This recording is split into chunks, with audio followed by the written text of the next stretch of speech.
Hi everyone, welcome to the February 2025 net worth video. Before I jump into the net worth, I want to give you background information about me. Hello, my name is Mona. I am 41 years old. I live in New York City.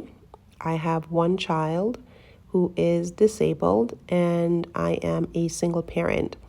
I work in human resources and I do earn over $200,000. So want to, again, give you that context just so as I'm going through the numbers and the accounts, you have a better sense of the person behind the numbers. So with that, let's get started. So my overall net worth for February 2025 is $779,382.03. That's an increase of $3,399.26 from the prior month.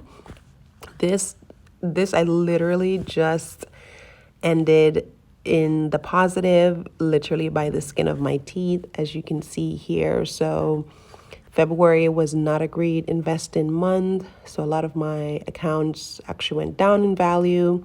Therefore, my net worth did not increase substantially. But I am very, very happy that it wasn't a decrease, and so just appreciative of the fact that it went up at all, because I was very nervous that definitely for sure this would be a negative number for February. All right, let's take it from the top, starting with the assets. So to calculate your net worth, it's your assets minus your liabilities. So for assets, I have my Bank of America checking account. That account I use for my monthly day-to-day expenses, which is approximately $5,000 a month. So the balance here will always be around 5,000, might be a little bit above 5,000. But for the month of February, the balance was $5,735.95. So that's an increase of $709.86. The reason for this is because I did have some leftover money from the prior month, a couple $100s. So this is why it was several $100s above 5,000 versus typically being at 5,000 or a little bit above 5,000, like how it was in January. But this account is essentially, it's a flush account. So I just use it to pay for all of my expenses for the following month. So again, it's not meant to grow or anything. It's just meant to take care of my expenses for myself and my daughter. All right, moving on to the second account. This is my Ally Bank savings account. Balance on that was $1,920.57. That's an increase of $254.90 from the prior month. The Ally savings account, this is a high yield savings account. And in the month of February, I put a couple $100s in there, just trying to build up my emergency fund and some sinking funds I have in there. But again, as you see, it was a minimal amount. So while I was happy it went up, it didn't go up a super significant amount. Now the 401k, this balance is $297,295.87. This is a decrease of $1,124.87 from the prior month. The reason for this is just the S&P 500 just not performing well.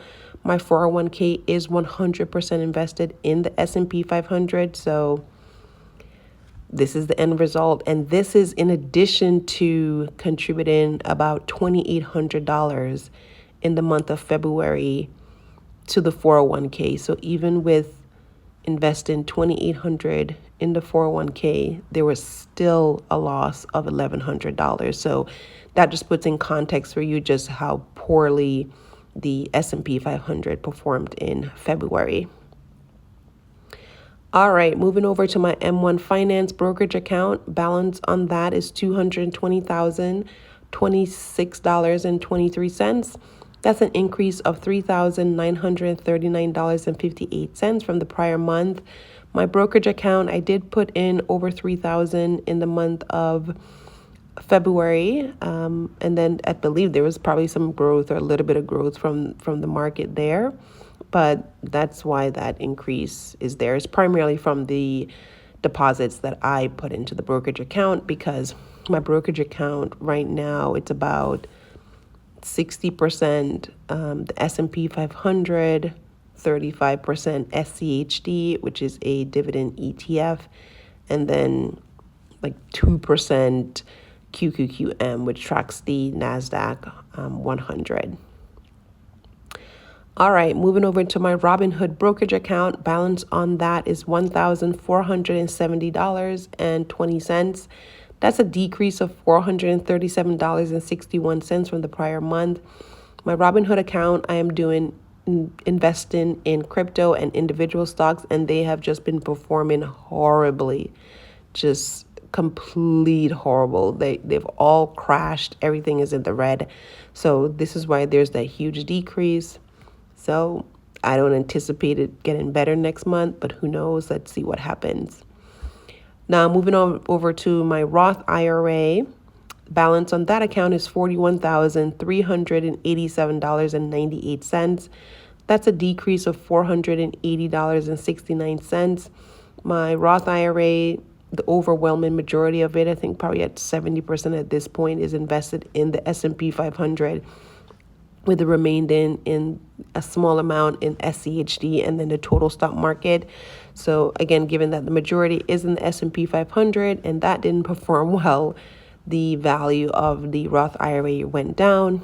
Also, I'm not making any direct contributions to the Roth IRA because I plan to max it out next month in March when I receive my year-end bonus.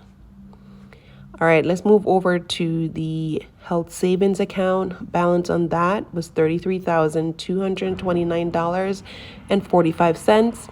That's an increase of $144.09 from the prior month.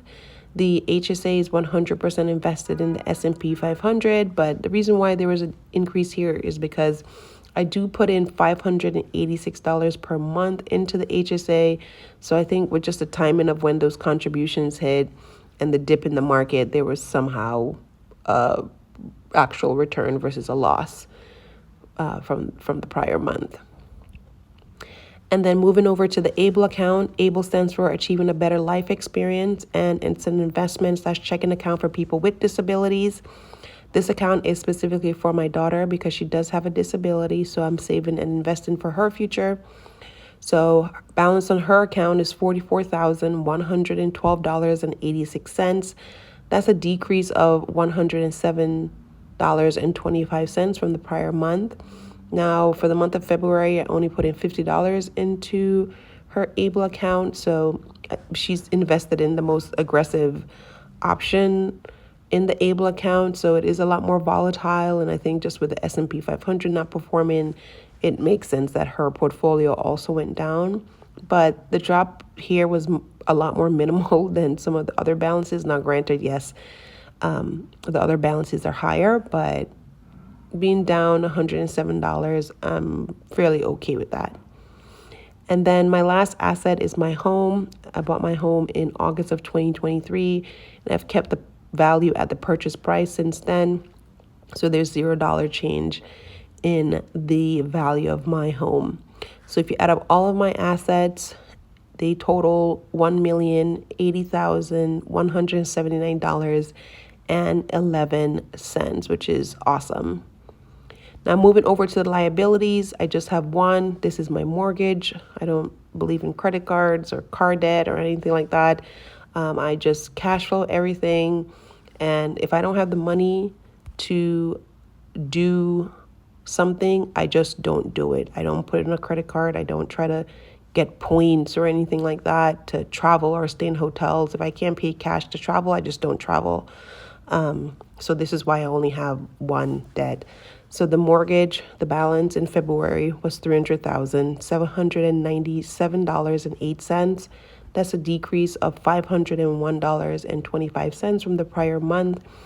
The monthly mortgage payment, about $421, goes towards the principal of the mortgage. The other remaining amount goes towards the interest. So I did put a couple of maybe $50 or $60 or $70 extra towards the mortgage in the month of February. All right. So again, if you minus my liabilities for my assets is what brings you to the $779,382.03 in my net worth. Okay, that's all the updates I have for the month of February. Again, so happy that I landed in the positive, even if it's just barely. I'm hoping that March will be a better investing month and the S&P 500 will rebound, but we will see what happens. Investing is a roller coaster. Some days you're up, other days you're down. You just have to think about it long term. At least that's what I tell myself, to keep on investing. All right.